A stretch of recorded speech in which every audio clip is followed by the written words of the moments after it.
আশঙ্কার কথা বলতে চাই। আপনারা জানেন কিছুদিন যাবৎ আমাদের একটি এফএসআরইউ যেটা এক্সেলারেট এনার্জি অপারেট করে, সেটা সমস্যার কারণে গ্যাস সরবরাহে কিন্তু আমরা একটা সংকট ফেস করেছি। এই ধরনের অভিজ্ঞতা আমাদের ছিল না। দেশ বিদেশের বিশেষজ্ঞদেরকে নিয়ে এসে এটা কিন্তু পার্শিয়াল অপারেশন রিস্টোর করা হয়েছে। অর্থাৎ একটা বয়লারের কাজ চলছে, আরেকটা বয়লার কিন্তু এখনও কিন্তু ফাংশন হয়নি। এইটা ফাংশন করতে গেলে আবার সাময়িকভাবে প্রথম বয়লারটা অপারেশন বন্ধ রাখতে হবে। This is the biggest challenge.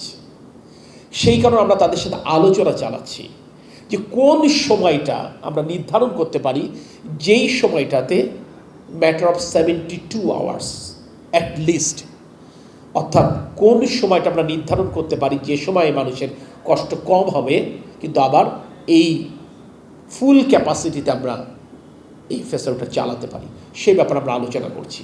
এই কথাগুলো বলবার উদ্দেশ্য হচ্ছে এই স্বচ্ছতা আমরা প্রতিটা ক্ষেত্রে নিশ্চিত করতে চাই।